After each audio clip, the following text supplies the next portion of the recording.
kind of botched that at the end there. But there was a cool thing happening there, man. You know what's really cool, I think, sometimes? Is to like do the double voice on the guitar thing, right? So it's like I got this really like, you know, big dreamy tone, you know what I mean? And it's like you can get this, and with all that verb and delay and stuff, it's cool. But you come down here, you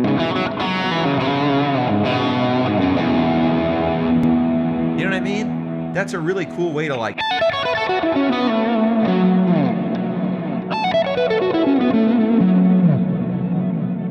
It's cool to have those like multiple voicing things.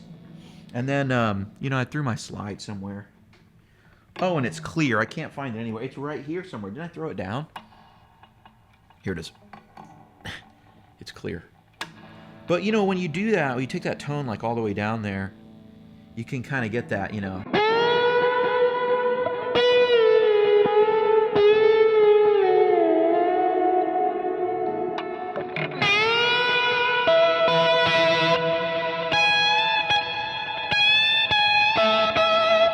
This guitar is super low action, and I'm not much of a slide player, so I apologize, but that was my attempt for the day. But I always like to think about the voices of the guitar. I'll take off some of that verb.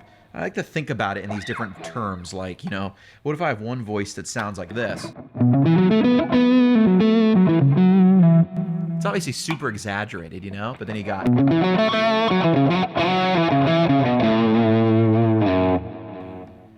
And you could reverse it, man. You could take the treble down on the bridge pickup, and that's like the Eric Clapton woman tone. Then you could leave it up on top, and you're sort of working against yourself in a little bit of a way. But now on that neck with the brightness fully up,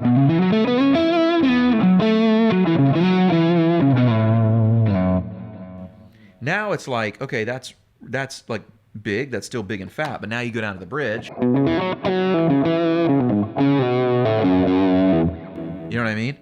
Now you got two fatness, but this one is like more mid-rangey.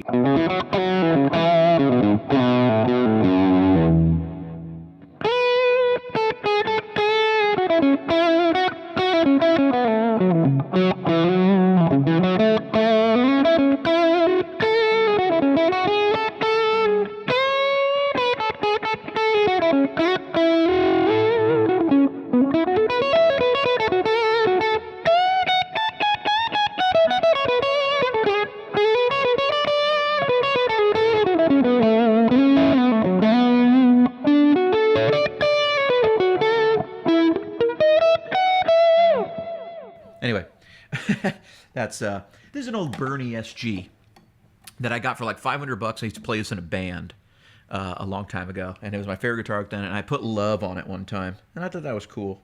And then the tape started falling off, so I put more clear tape on top of it. And that's how we got here today.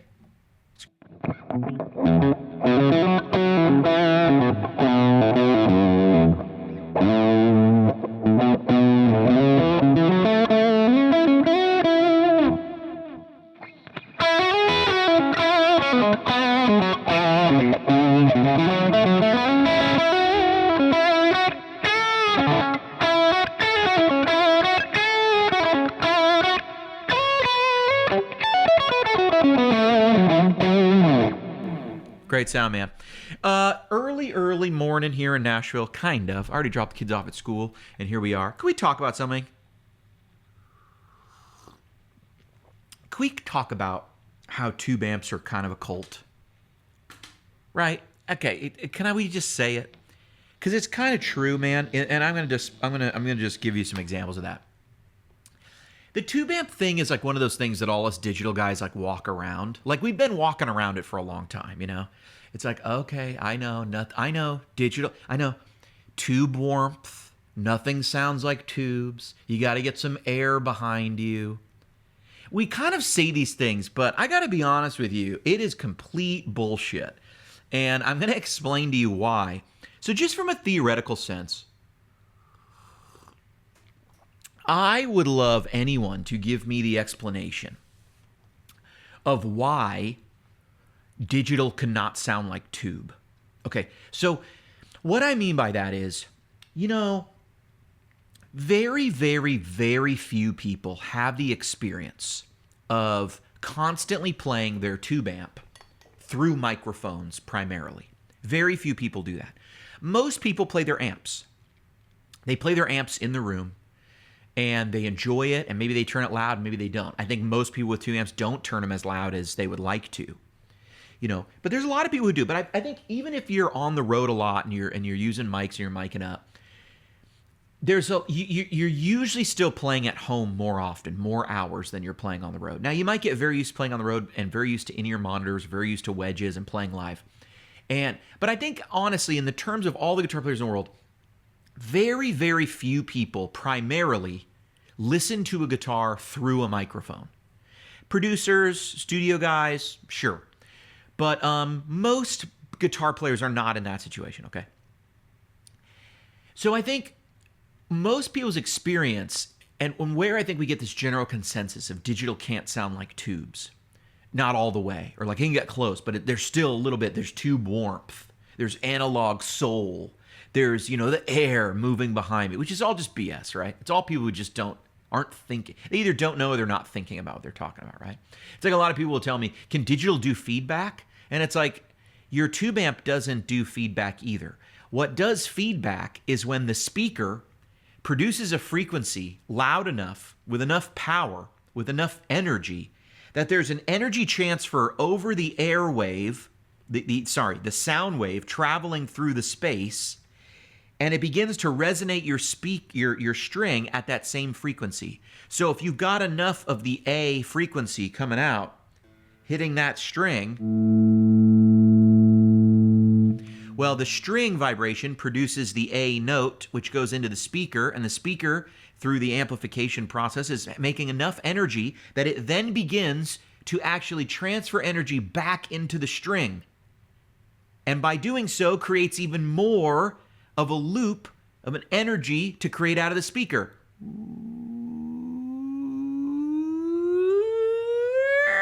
That's feedback. You're listening to the energy rise.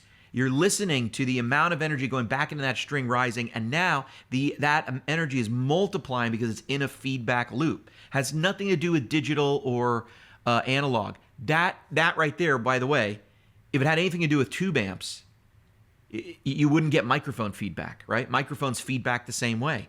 The speaker begins to produce a frequency, or the mic starts to produce a frequency. The speaker puts out enough of that frequency that it begins to shake the mic little head. I guess it's whatever mic you're using, it doesn't matter. In my head, I was thinking of like a condenser or something, but it could be any microphone. But it begins to shake whatever the element that creates the vibration to be converted to electrical energy is. So, okay, that's one example. People may or may not know that, right? So I get that question a lot, and I try to answer it, but sometimes I've heard people go, digital isn't feedback. And I go, well, your tube amp wouldn't feedback if you loaded it down and turned the volume down. It won't feedback either, right? I mean, you can get feedback out of monitor speakers in a studio if you want. People do that to record. So anyway, I jump back to this, right? I go, people aren't thinking about some of the stuff they're saying because there's really no voodoo. There's no magic, right? It's like every sound you've ever heard was actually your brain telling you something about a sensation it had happening in your eardrum. So I go to this and I go, well, the human head is just like, it's like two cameras, two really high quality cameras, less so if you get cataracts or the lens gets dirty. But it's two cameras, spaced out this much apart, giving you like a little 3D, depth perception thing, and two microphones on a gimbal. That's what we are. And so when you think about it that way, you start to go, okay, well, what is the sound I'm hearing? Well, it's a wave, it's pressure created somewhere else and traveling over to me, and then it hits me. And what does it do? Well, it rattles this little thing I have, which is just like a microphone or just like a drum. It's a thin piece of tissue suspended over liquid, and it's a drum. I mean, your eardrum is a drum for a reason. Rub the top of a snare drum. Tss, tss, it'll be super loud. Tap it a little bit. It makes a much larger sound. That's what a drum does. It sort of amplifies the sound in this cavity. That's what your ear is. And so the vibration is hitting this very thin piece of tissue in your ear, which has a liquid underneath it. And it vibrates, and that creates a vibration in the liquid, which then goes into a type of like a receptor that basically connects to your brain, and it becomes an electric pulse, like an electric signal in your brain, the same way it does in your microphone cable. This is a microphone. This is a microphone. These are microphones. And so when you and I are saying, our ear never knows what produces the sound wave. It just gets a sound wave of a certain size, shape, amplitude, frequency, and it listens to that shape and how the next one hits and the next one hits and the next one hits, and that's our perception of sound. So someone explained to me why a speaker in one of those can produce a certain type of sound wave that another speaker with a different input can't produce. Because that's really my question. It's like, if you got the speaker the same, digital versus tube, would it matter? Are you mostly hearing the speaker? How come you're telling me that electronic pulse that hits the speaker can't be the same with digital or tube? Someone explain that to me. How come you can't recreate it? We're just talking about electrical current, electrical signal in a cable like this that hits a speaker. Well, not like this, a speaker cable, but one very similar to this that hits a speaker cable and that coil begins to shake. I'm not sure what tube has some magic to do that. And the reason I don't know is because I'll just tell you the answer. There's nothing. There's nothing. You can go research it if you want, I guess.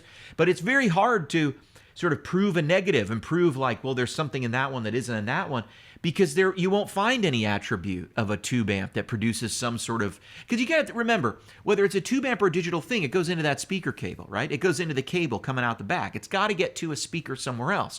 And so my point is, a lot of this like dogmatic thinking around tube warmth, it's like, what are you talking about? Are you talking about more mid-range? Are you talking about the decay of the note, how it gets cleaner before it goes down in volume? I would agree with you. That is an attribute of a tube amp. That's something, in my opinion, that a couple particular units get wrong. I'll just pick on the Helix for a minute. The Helix is one of those units where I watch them fight in circles. The Helix is good, the Helix is bad. The Helix is good, the Helix is bad. As someone who has used all of these devices, I will tell you this. The Helix is both good and bad in that it absolutely, in my opinion, has some models that are just excellent sounding and feel great. And a couple of the models that I just think feel a little flat. And that is probably true if you get under the hood of any modeling unit. You might really dig a model and might really not dig another model. And you look at a unit like the Axe Effects that has multiple, plexi and plexi panel amps, or the Helix has multiple also. And you might just go, I like some of these better than the others. And maybe that means you liked the amp better, but I kind of feel like sometimes every now and then I come up on a digital unit and I go, that decay in the note is wrong. I can hear that the volume is dropping off as fast as the gain. And tube amps never do that because the compression in a tube amp works the opposite way. The volume goes up and gets limited, and the gain usually that gain is still there. It breaks up. And then what happens is the amount of clipping happening in whatever stage, the preamp, the phase inverter, wherever the clipping's happening that's creating that gain, that dirty gain, the dirt, and also the compression that's happening, that dirty sound, that gives you this type of thing.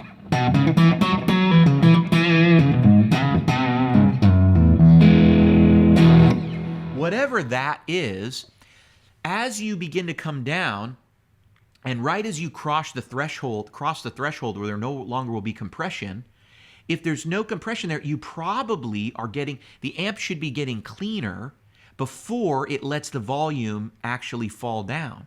Because the volume got maxed out, but the signal kept going up. So we're just clipping, getting more saturation, more dirt. Especially if you have multiple gain stages doing the same thing. As the note decays, you should hear it clean up a bit and then fall in volume. That is a function of tube amps. That is a feature of tube amps that we really enjoy. And that's usually what people are after when it comes to feel, when it comes to power sag, when it comes to these things. But I am just dumbfounded at why anybody thinks you can't measure the little electrical signal coming out of the back of a tube amp and you can't produce the same thing. And I think a lot of the dogmatic thinking, like I was saying, comes from, like I said at the beginning, we don't have a lot of people whose experience is, I play this amp mic'd up, I play this amp mic'd up, listening through this system, and now I've replaced it with a 1-for-1 where I've captured it with the tech, and now I'm playing that same thing, a capture of my amp mic'd up through the same exact system. I think it's very rare that most of us get the opportunity to do that. Now, am I saying that the digital units are 100% a 1-for-1 accurate recreation of every single thing in there? I wouldn't say that, not at all. I would say there's kind of a large signal to noise ratio in terms of accuracy. You have some units that are more accurate than others, but I would say this, in terms of the modeling units, they probably sound very close to whatever they were going after. But in terms of the capture units, I would confidently tell you, every now and then you get a capture unit that it'll do 5, I ran into this on the head rush, but then they fixed it, I think in a firmware update. I would do 5 head rush captures and they'd be on. And then I'd do the 6th one and I'd go, this doesn't sound like the amp. What, there was an error or something. And then I'd adjust an input level, I'd do it again and it would sound on. So it would be some sort of a weird glitch like that where it'd be this doesn't sound like that at all. Very clearly you can hear that the unit has errored or messed something up. It would be a very clean, compressed sound that would come out super distorted. And you'd be like, what? That's not even close. So apart from that, if you kind of get the units to put out the proper thing without any sort of glitch or something like that, there's another unit that also I think is very sensitive to the input coming back in. And I've noticed some things. But anyway, how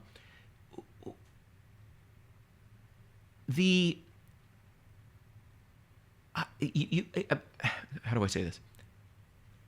The amount of accuracy is so high in all of the units when it's capturing something that as soon as I think you introduce almost any other element to the sound, an acoustic guitar on top of it, a drums, bass, as soon as you put even on maybe a compressor or a studio, or in a studio you might do a little high cut, low cut, and a little bit of you might kiss it with an LA2A or something, or you might put on a little, you might put it through something like a de-esser or through a pre.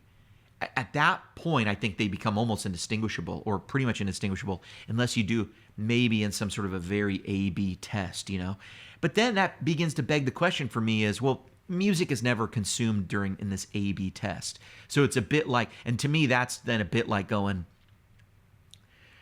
hey, we're going to do the overdubs with this mic. It's the same mic we use. And it's but is it the exact mic? The one that we had that night, that day? And it's no, of course not. Of course not. But of course, there could be some tolerance variation in a standard SM7B, but that's something I could fix that if we needed to. You know what I mean? So that's where I start going. That's a negligible difference. It'd be like going to this. It's like the difference you get in your McDonald's hamburger from one day to the next. Of course, it's a little different.